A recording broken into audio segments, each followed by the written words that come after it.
हरि सिमरन कर भगत प्रगटाए,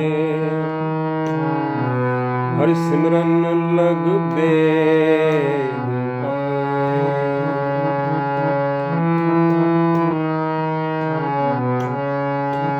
हरि सिमरन भय सिद्ध जति दाते, हरि सिमरन नीच चाकुंठ जाते,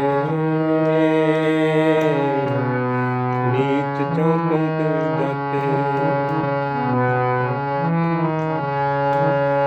हरि सिमरन धारी सब धरना, सिमर सिमर हरि कारण करना।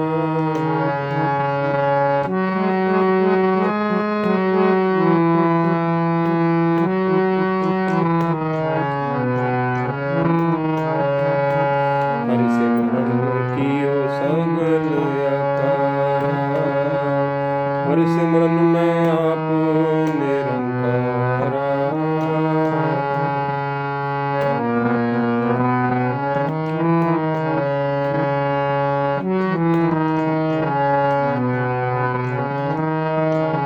कर कृपा जैसु आप बुझाया, नानक गुरमुख हरि सिमरन कर कृपा जैसु आप बुझाया।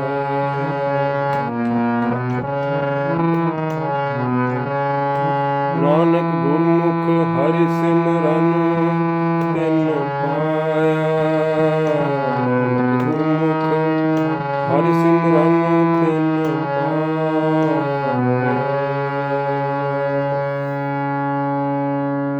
वाहिगुरु जी का खालसा, वाहिगुरु जी की फतेह। गुरबाणी कीर्तन कथा की इस लड़ी में आपका बहुत स्वागत है। सो हरि जस गायन करते, प्रभु नाम की महिमा गाते हुए गुरु जी उपदेश करते हैं। हरि सिमरन कर भगत प्रगटाए, हरि सिमरन लग वेद उपाय। जब आत्मिक अवस्था हरि सिमरन तक जाती है, हरि सिमरन होता है, उसी से प्रकट होते हैं जो भगत, उसी से प्रकट होते हैं ये धर्म ग्रंथ।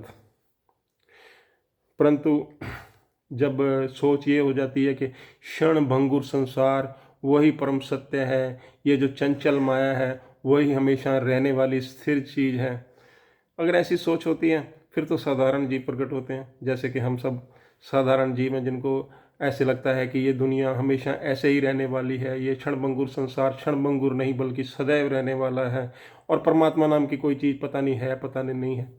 जैसे पतंगा है ना, पतंगे की जैसी सूझबूझ होती है, वो आग को देखता है, उसको आग ही सब कुछ लगती है और सीधा आग की तरफ जाता है और फिर जल के भस्म भी हो जाता है। परंतु जब आत्मा उच्च स्तर पर हरि सिमरन के स्तर पर जाती है तो उससे जो स्पर्श होता है, पारस का जो स्पर्श होता है, उससे जो एक साधारण जीव जो है वो भगत कहलाने लगता है, और उसी सोच से उसी चिंतन से धर्म ग्रंथों की उत्पत्ति होती है। गुरु जी कहते हैं हर सिमरन भय सिद्ध जति दाते, हर सिमरन नीच चौं कुंट जाते। जति और जो देने वाले दानवीर होते हैं, जो जति होते हैं, जो बहुत संयम से रहते हैं, इन सब की उत्पत्ति भी तभी होती है जब हरि सिमरन का जो है अनुभव प्राप्त होता है। हरि सिमरन नीच चौं कुंट जाते। बहुत ही साधारण पारस लोहे को छू दे तो सोना बन जाए, बल्कि पारस लोहे को छू दे तो स्वयं पारस भी बन जाए। तो प्रभु सिमरन प्रभु की अवस्था है, और आम व्यक्ति आम आत्मा का जब इतना ऊंचा स्तर प्रभु के स्मरण में जाता है तो वो प्रभु रूप हो जाता है। प्रभु रूप होने से और उसकी ख्याति भी चारों तरफ फिर फैल जाती है, चाहे वो पहले कैसा ही साधारण से साधारण भी क्यों ना हो। हर सिमरन धारी सब धरना, सिमर सिमर हर कारण करना। सो प्रभु कर्ता पुरुष है। जब आत्मा का विलीन उस कर्ता पुरुष से हो जाता है तो उस प्रकाश से, उस शक्ति से आत्मा जब एक हो जाती है, वो शक्ति जिसकी वजह से ये धरती, ये ब्रह्मांड और ये आकार सब हमें दिखाई देता है, जो सब अपनी अपनी जगह पर और जिस जिस तरह से चलाए जा रहे हैं वैसे जो चल रहे हैं, तो आत्मा जो उस स्तर पर कर्ता पुरुष से जब एक हो जाती है तो स्वयं कर्ता पुरुष ही बन जाती है। हर सिमरन धारी सब धरना, सिमर सिमर हर कारण करना।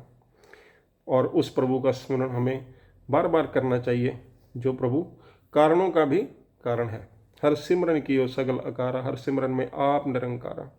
हरि सिमरन से सारा आकार ब्रह्मांड उत्पन्न हुआ है, क्योंकि हरि सिमरन में तो स्वयं निरंकार है। क्योंकि उस समय अहंकार का सारा बोध आत्मा त्याग देती है और उस परमात्मा में कर्ता पुरुष में विलीन होकर बहुत धनी बन जाती है, कर्ता पुरुष का ही रूप हो जाती है।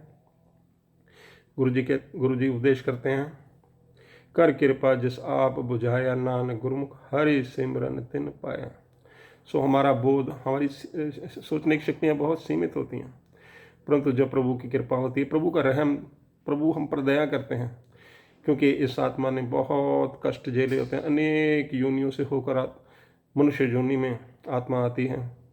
जब प्रभु आप कृपा करते हैं तो उस जो प्रभु का स्मरण है उस तरफ प्रेरित होता है, उस अनुकंपा को, उस तरंग को आत्मा जब अनुभव करती है तो नानक गुरुमुख हरि सिमरन तिन पाए। और ऐसी प्रभु की कृपा होती है, तभी प्रभु सिमरन की तरफ ध्यान जाता है और तभी हमारी प्रभु भक्ति की तरफ हम प्रेरित होते हैं। सो ये थी आज की कीर्तन कथा का जो भाव है। सो इसी के साथ आज्ञा दें और अरदास करें कि ये कीर्तन कथा की लड़ी इसी तरह से चलती रहे। वाहे गुरु जी का खालसा, वाहे गुरु जी की फतेह।